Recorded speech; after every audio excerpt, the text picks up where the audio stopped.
Pernahkah kamu merasa telah memberikan seluruh kepercayaanmu kepada orang yang paling kamu cintai? Namun di balik senyum hangatnya, ada sebuah rahasia besar yang perlahan mengikis pondasi rumah tangga kalian? Kejujuran dalam sebuah pernikahan ibarat fondasi rumah. Ketika satu batu bata kebohongan ditaruh secara tersembunyi, tinggal menunggu waktu hingga seluruh bangunan itu goyah. Selamat datang di saluran ini, mari duduk sejenak, siapkan hati kalian, dan simak kisah perjalanan hidup yang penuh dengan ketabahan, rasa ingin tahu, dan pengorbanan ini hingga tuntas. Namaku Arini, seorang wanita sederhana yang selalu percaya bahwa kebahagiaan rumah tangga tidak diukur dari seberapa megah tempat tinggal kita, melainkan dari keterbukaan dan rasa saling menghargai. Sudah 3 tahun aku mengarungi bahtera rumah tangga bersama Mas Danu, seorang pria pekerja keras yang bertutur kata lembut dan selalu tampak berdedikasi tinggi pada pekerjaannya di sebuah perusahaan swasta. Namun, di balik keharmonisan yang selalu kami tampilkan di hadapan orang lain, ada satu ganjalan besar yang terus mengusik benakku setiap kali kalender menyentuh angka akhir bulan.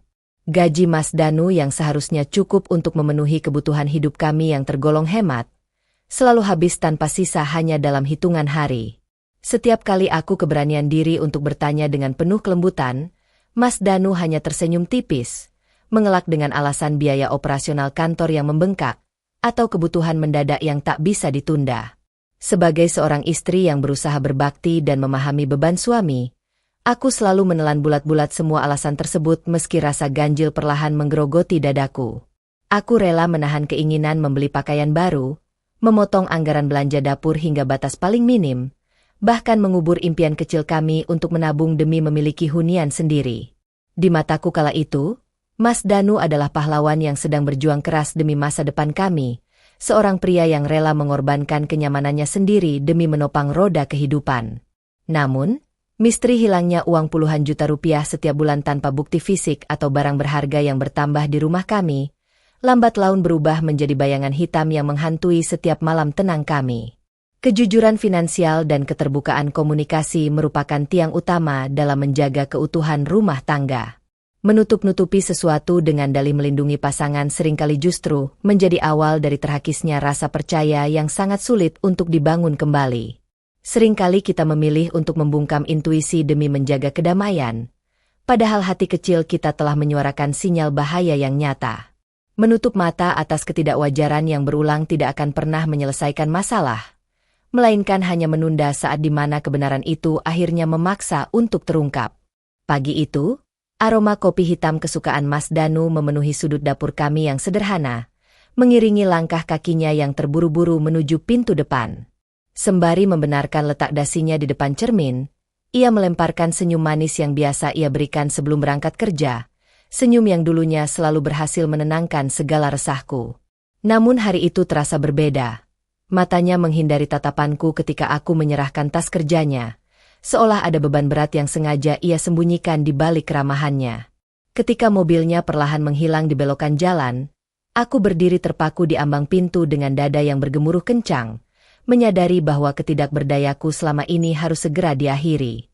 Aku memutuskan untuk membersihkan ruang kerjanya yang biasanya selalu terkunci rapat, sebuah area pribadi yang selama 3 tahun pernikahan kami hampir tak pernah boleh aku sentuh. Tangan gemetarku mulai menyapu debu di atas meja kayu tua, memindahkan tumpukan berkas kantor yang berserakan dengan hati-hati. Saat aku menarik laci paling bawah yang agak macet, ujung jariku menyentuh sebuah amplifi coklat kusam yang tersembunyi jauh di sudut dalam.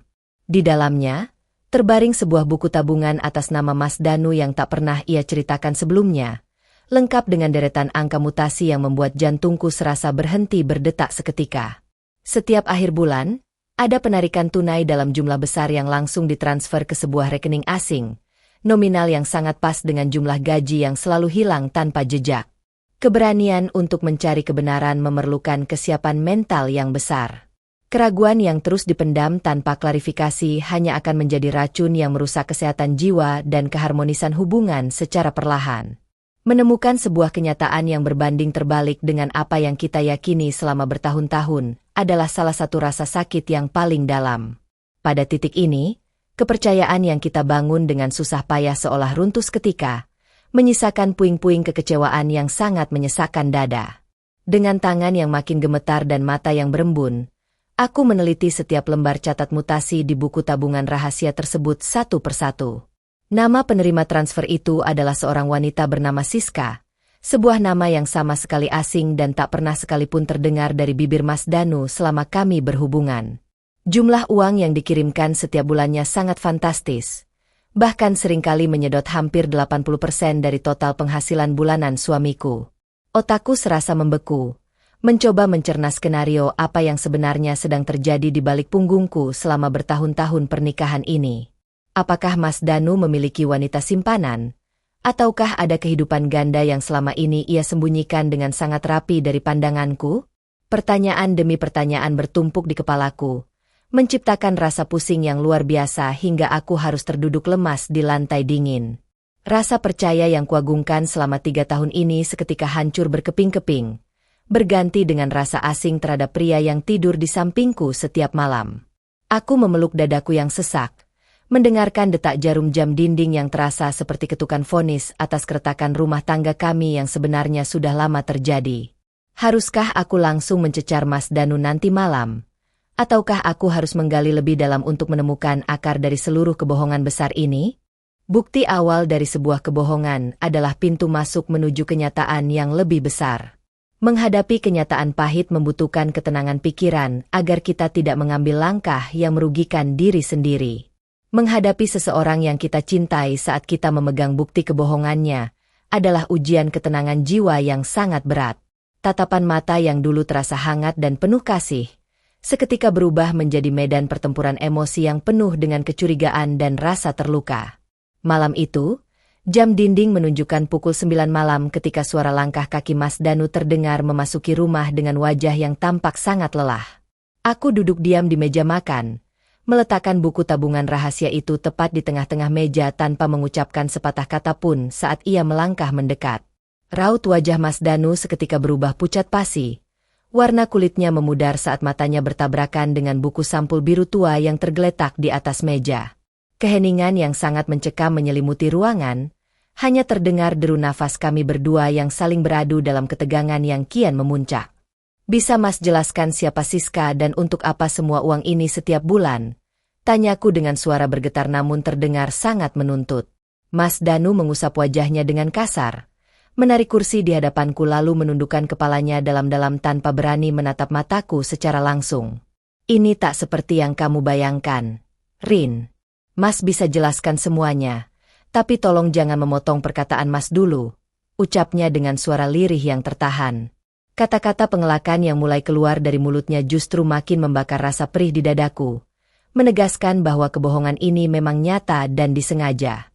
Setiap detik yang berlalu terasa seperti siksaan panjang, menunggu kejujuran yang terasa sangat mahal untuk keluar dari mulut pria yang sangat kucintai ini. Menghadapi konflik dengan kepala dingin dan bukti yang jelas adalah cara terbaik untuk meminta pertanggungjawaban. Keberanian menyuarakan kebenaran adalah langkah awal menyelamatkan harga diri. Terkadang, alasan dibalik sebuah kebohongan terasa jauh lebih rumit daripada kebohongan itu sendiri, membenturkan antara rasa kemanusiaan dan rasa dikhianati. Namun, sebaik apapun niat yang melatar belakanginya, cara yang salah tetaplah meninggalkan luka yang mendalam bagi mereka yang dikorbankan. Dengan napas tersengal, Mas Danu akhirnya mulai membuka suara, menceritakan rahasia kelam yang telah ia simpan rapat-rapat selama bertahun-tahun. Siska ternyata adalah mantan kekasihnya di masa lalu, seorang wanita yang kini berjuang sendirian melawan penyakit kritis tanpa adanya dukungan keluarga. Lebih mengejutkan lagi, Mas Danu mengaku bahwa ia merasa bertanggung jawab atas kondisi finansial Siska karena sebuah janji masa lalu yang tak pernah selesai. Uang gaji yang selama ini menguap tanpa jejak ternyata digunakan untuk membiayai perawatan medis rumah sakit dan pengobatan rutin wanita tersebut. Mas Danu beralasan bahwa ia sengaja menyembunyikan hal ini dariku, karena takut aku tidak akan setuju dan akan meninggalkan dirinya jika tahu kenyataan pahit ini. Mendengar pengakuan jujur namun menyakitkan itu, dadaku serasa dihantam godam yang sangat besar hingga membuatku sulit untuk sekadar bernapas lega.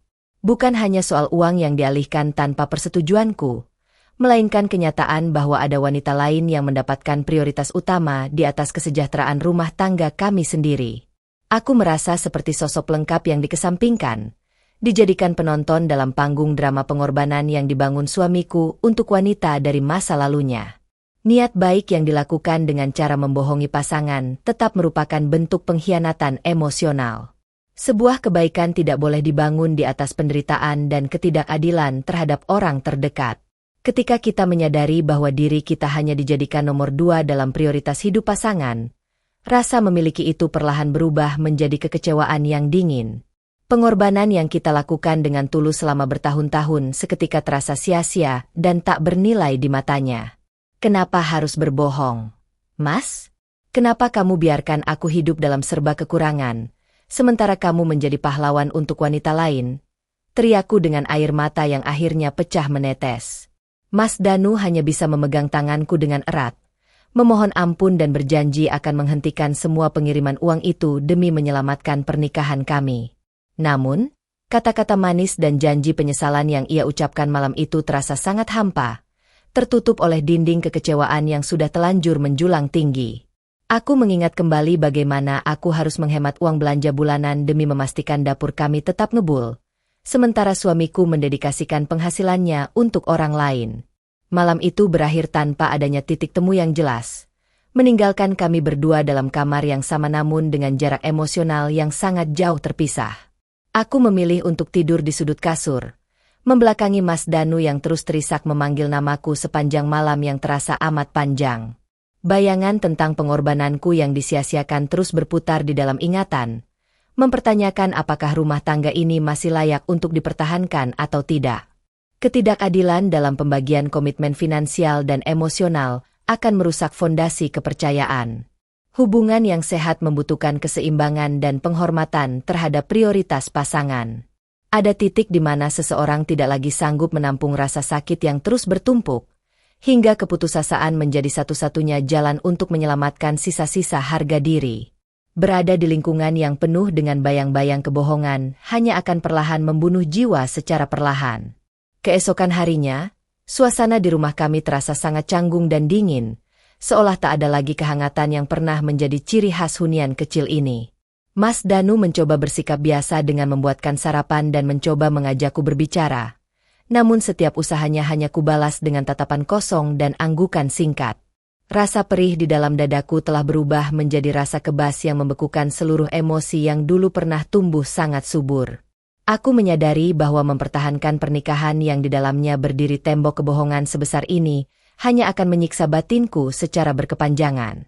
Ketika Mas Danu berangkat kerja dengan wajah penuh rasa bersalah, aku mengambil sebuah koper tua dari atas lemari pakaian dan mulai merapikan barang-barang pribadi saya. Setiap pakaian yang kumasukkan ke dalam koper seolah menjadi saksi bisu dari keputusan berat yang akhirnya harus kuambil demi kedamaian jiwaku sendiri. Aku tidak bisa terus berpura-pura menjadi istri yang bahagia sementara hatiku telah hancur berkeping-keping oleh kenyataan pahit ini. Mengenali batas kemampuan diri untuk menoleransi rasa sakit adalah bentuk kasih sayang pada diri sendiri. Terkadang, mengambil jarak adalah langkah terbaik untuk berpikir secara jernih. Meninggalkan tempat yang pernah menjadi rumah adalah keputusan paling berat. Namun terkadang itulah satu-satunya cara untuk menyembuhkan luka yang tak kunjung mengering. Rumah bukan lagi tempat yang aman ketika di dalamnya hanya menyisakan kebohongan dan rasa tidak dihargai. Sebelum melangkahkan kaki keluar dari pintu rumah, aku meletakkan cincin pernikahan kami di atas meja makan tepat di samping sebuah surat pamitan yang kutulis ringkas. Aku menyampaikan bahwa aku membutuhkan waktu dan ruang untuk menyembuhkan luka hati, serta memikirkan kembali masa depan rumah tangga yang telah retak ini. Aku tidak ingin mengambil keputusan dalam keadaan emosi yang membara. Namun tinggal di rumah itu saat ini terasa sangat menyiksa batinku. Dengan menghela napas panjang, aku menarik koperku dan menutup pintu depan, meninggalkan semua kenangan indah dan buruk yang pernah terukir di sana. Aku memutuskan untuk tinggal sementara di sebuah kontrakan kecil di pinggir kota, mengandalkan tabungan pribadiku yang tak seberapa untuk bertahan hidup sehari-hari. Tempat baru ini sangat sederhana. Namun ada rasa lega yang menyusup ke dalam dadaku karena tak lagi harus hidup dalam bayang-bayang kecurigaan. Di sini, aku mulai belajar untuk berdiri di atas kaki sendiri dan menata kembali serpihan harapan yang sempat hancur berantakan. Menyendiri bukan berarti menyerah, melainkan memberi kesempatan bagi jiwa untuk bernapas dan menilai situasi secara objektif tanpa pengaruh tekanan dari luar. Kehidupan seringkali membawa kita pada situasi yang tak terduga, memaksa kita untuk bertatap muka langsung dengan sumber rasa sakit yang selama ini berusaha kita hindari. Keberanian menghadapi kenyataan adalah uji kedewasaan yang sesungguhnya bagi setiap manusia. Seminggu setelah kepindahanku, telepon genggamku berdering menampilkan nomor tak dikenal yang terus berusaha menghubungiku sejak pagi hari. Setelah ragu sejenak, aku akhirnya mengangkat panggilan tersebut dan mendengar suara wanita yang terdengar sangat lemah dan terbata-bata di ujung telepon. Wanita itu mengaku bernama Siska, sosok yang selama ini menjadi pusat dari segala konflik dan kebohongan dalam rumah tanggaku bersama Mas Danu. Dengan suara yang hampir habis, ia memohon padaku untuk bersedia bertemu sebentar saja di rumah sakit tempat ia sedang dirawat secara intensif. Meskipun hatiku bergejolak antara rasa marah dan penasaran, nuraniku akhirnya mendorong langkahku untuk memenuhi permintaan wanita tersebut hari itu juga. Aku berjalan menyusuri lorong rumah sakit yang bau karbolnya menyengat, dengan jantung yang berdegup sangat kencan membayangkan pertemuan ini. Ketika aku membuka pintu kamar perawatan, aku melihat sosok wanita yang sangat kurus dan pucat terbaring lemah di atas ranjang dengan berbagai selang medis melilit tubuhnya. Bersedia mendengarkan dari sudut pandang yang berbeda adalah tanda kedewasaan emosional. Kenyataan seringkali memiliki banyak dimensi yang tak terlihat dari jauh. Kenyataan yang sesungguhnya seringkali menyembunyikan kebenaran yang jauh berbeda dari apa yang kita prasangkakan dalam pikiran kita yang dikuasai rasa cemburu. Di balik derita dan kesalahpahaman, selalu ada alur cerita yang tak sepenuhnya hitam atau putih. Dengan air mata yang menetes di pipinya yang tirus, Siska menggenggam tanganku yang kaku dan mulai mengungkapkan fakta yang sebenarnya terjadi. Ia menjelaskan bahwa bantuan keuangan yang diberikan oleh Mas Danu selama ini sebenarnya adalah bentuk pembayaran utang moral dan finansial masa lalu keluarga Mas Danu padanya. Dulu, almarhum ayah Siska telah mengorbankan seluruh harta bendanya demi menyelamatkan bisnis keluarga Mas Danu dari kebangkrutan total, sebuah kebaikan besar yang tak pernah terbalas, hingga ayah Siska meninggal dunia. Mas Danu merasa berkewajiban membalas kebaikan tersebut saat tahu Siska berjuang sendirian melawan penyakit kanker stadium lanjut tanpa ada sanak saudara yang mendampingi. Siska menegaskan bahwa di antara mereka berdua sama sekali tak ada hubungan asmara atau pengkhianatan cinta seperti yang selama ini aku prasangkakan di dalam pikiran. Ia sangat menyesal karena bantuan yang tersembunyi itu justru menjadi pemicu keretakan rumah tangga kami yang sebelumnya sangat harmonis dan bahagia. Mendengar penjelasan jujur yang keluar dari mulut wanita yang terbaring lemah itu, seluruh prasangka buruk yang kubangun seketika runtuh dan berganti dengan rasa bersalah yang mendalam. Prasangka yang didasari oleh ketidaktahuan dapat membimbing kita pada kesimpulan yang keliru. Penting untuk mengkonfirmasi kebenaran sebelum menghakimi orang lain. Menyadari bahwa kita telah salah menilai seseorang yang berusaha melakukan kebaikan adalah sebuah penyesalan yang sangat menyengat jiwa. Kebohongan tetaplah sebuah kesalahan, namun niat dibaliknya terkadang lahir dari ketidakberdayaan untuk memilih jalan yang paling tepat. Aku terduduk lemas di samping ranjang Siska, menyadari betapa rumitnya beban moral yang selama ini dipikul oleh suamiku sendirian tanpa ada tempat berbagi. Mas Danu terjebak di antara rasa tanggung jawab atas budi masa lalu dan keinginannya untuk melindungi perasaanku agar tidak merasa terbebani oleh utang masa lalu keluarganya. Namun, cara Mas Danu yang memilih untuk menutup-nutupi hal ini dengan kebohongan finansial tetaplah sebuah keputusan keliru yang berakibat fatal bagi keharmonisan kami. Aku memahami niat mulianya, tetapi luka akibat tidak dipercaya sebagai pasangan hidup yang sanggup diajak berbagi beban masih terasa nyata di dadaku. Siska memohon padaku untuk memaafkan suamiku dan kembali membina rumah tangga, berjanji akan menolak semua bantuan keuangan dari Mas Danu mulai hari itu. Hari itu aku belajar bahwa kehidupan tidak pernah sederhana, dan kebaikan yang dilakukan dengan cara yang salah tetap bisa memicu bencana dalam sebuah hubungan.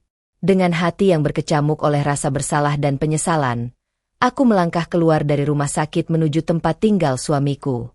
Ketidakberanian untuk terbuka seringkali bersumber dari rasa takut akan penolakan. Komunikasi yang jujur sejak awal dapat mencegah kesalahpahaman yang merusak hubungan. Proses penyembuhan luka membutuhkan kerendahan hati dari kedua belah pihak untuk saling mengakui kesalahan dan melepaskan ego masing-masing. Ketika dua hati yang terluka saling bertemu kembali, Kejujuran tanpa syarat menjadi satu-satunya obat yang paling mujarab. Sore itu, aku melangkah kembali ke rumah yang telah kutinggalkan seminggu lalu, menemukan suasana rumah yang sangat sepi dan tak terawat. Mas Danu duduk di sudut ruang tamu dengan wajah yang sangat lesu. Matanya sembab dan tubuhnya tampak jauh lebih kurus dari sebelumnya. Saat ia melihatku berdiri di ambang pintu, matanya berbinar seketika dan ia langsung berlari mendekat, berlutut di hadapanku sembari menangis sejadi-jadinya. Ia memohon maaf atas ketidakberaniannya untuk terbuka sejak awal, dan menyadari bahwa cara yang ia tempuh telah menghancurkan rasa percayaku padanya.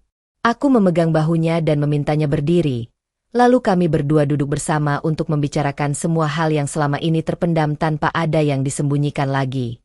Aku menceritakan pertemuanku dengan Siska di rumah sakit, dan bagaimana aku akhirnya memahami alasan mendasar di balik tindakan yang ia lakukan selama ini.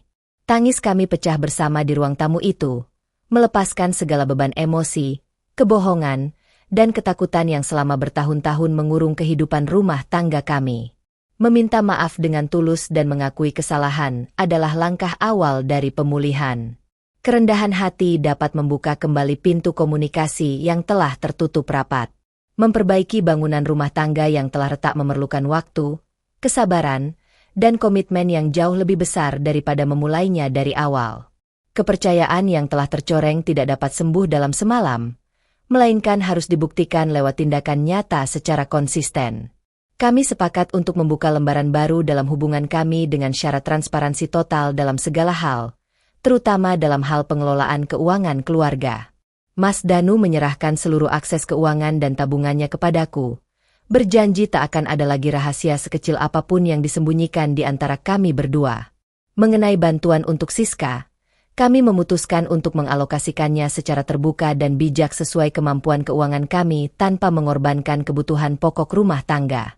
Kami berdua mendatangi rumah sakit bersama untuk memberikan dukungan moral dan bantuan yang terencana bagi proses pengobatan Siska hingga selesai. Langkah ini membuat hubungan kami terasa jauh lebih ringan dan lega, karena tak ada lagi beban rahasia yang menghantui setiap langkah kehidupan kami sehari-hari. Aku belajar untuk memaafkan kehilafan suami, sementara Mas Danu belajar untuk lebih menghargai keberadaanku sebagai pasangan hidup sejati yang layak diajak berbagi suka dan duka. Perlahan namun pasti, kehangatan yang dulu sempat hilang mulai kembali mewarnai setiap sudut rumah kecil kami dengan lebih indah. Kepercayaan yang dipulihkan melalui transparansi akan menjadi jauh lebih kokoh dari sebelumnya. Menghadapi masalah bersama-sama memperkuat ikatan batin pasangan suami istri. Setiap ujian hidup yang berhasil dilalui dengan kesabaran dan keterbukaan akan mendewasakan cara kita memandang arti sebuah pernikahan yang sesungguhnya. Kebahagiaan sejati tidak didapat dari hidup yang tanpa masalah, melainkan dari kemampuan untuk melaluinya bersama-sama. Beberapa bulan berlalu, kondisi kesehatan Siska perlahan mulai menunjukkan kemajuan yang positif setelah menjalani serangkaian pengobatan rutin yang terpantau. Kami bertiga kini memiliki hubungan yang baik sebagai keluarga yang saling mendukung tanpa ada lagi prasangka buruk atau kecemburuan yang tersisa. Keuangan rumah tangga kami pun mulai tertata dengan sangat baik dan rapi, membuat kami akhirnya bisa menabung kembali demi mewujudkan impian memiliki rumah sendiri. Mas Danu tumbuh menjadi sosok suami yang jauh lebih terbuka, dewasa, dan selalu melibatkan aku dalam setiap keputusan penting yang diambilnya. Rasa takut dan bayangan hitam kebohongan masa lalu kini telah berganti menjadi rasa syukur yang sangat mendalam atas pembelajaran hidup yang begitu berharga ini. Kami menyadari bahwa badai besar yang sempat menggoncang rumah tangga kami sebenarnya adalah cara Tuhan untuk mendewasakan dan mempererat ikatan cinta kami. Senyum dan tawa hangat yang dulu sempat hilang, kini kembali menghiasi setiap hari-hari kami dengan penuh kedamaian dan rasa saling percaya. Kesabaran dan keikhlasan dalam menghadapi ujian akan membuahkan kedamaian jiwa. Masalah yang diselesaikan dengan baik akan mengubah musibah menjadi berkah pembelajaran. Perjalanan panjang yang penuh dengan air mata, kesalahpahaman, dan penyesalan ini akhirnya membawa kami pada sebuah pemahaman mendasar tentang hakikat kehidupan berumah tangga. Pernikahan bukanlah tentang dua insan yang sempurna tanpa cacat, melainkan tentang dua orang yang mau saling belajar, menerima kekurangan, dan berjuang bersama di atas pijakan kejujuran yang kokoh. Kejujuran mungkin terasa menyakitkan dan menakutkan pada awalnya, Namun kebohongan yang disembunyikan akan berakibat jauh lebih merusak dan menghancurkan masa depan. Sebuah pengorbanan dan niat baik tidak akan pernah bernilai mulia jika dilakukan dengan cara melukai perasaan dan mengabaikan hak-hak orang terdekat yang kita cintai. Dari kisah perjalanan hidup ini, kita belajar bahwa keterbukaan finansial dan emosional adalah kunci utama untuk menjaga keutuhan dan keharmonisan sebuah rumah tangga. Jangan pernah takut untuk jujur kepada pasanganmu, karena pasangan sejati adalah ia yang siap berdiri di sampingmu, menopang bebanmu, dan berjalan bersamamu melewati badai terjelik sekalipun. Kejujuran adalah mata uang termahal dalam sebuah hubungan. Tanpa kejujuran, cinta terhebat sekalipun hanya akan menjadi panggung sandiwara yang rentan ambruk oleh waktu. Edukasi terbesarnya adalah, komunikasikan setiap niat baikmu kepada pasangan, karena keterbukaan adalah bentuk penghormatan tertinggi dalam pernikahan. Terima kasih sudah menonton sampai akhir. Jangan lupa subscribe, like, dan share video ini agar lebih banyak orang bisa mengambil pelajaran dari kisah ini. Sampai jumpa di cerita inspiratif berikutnya.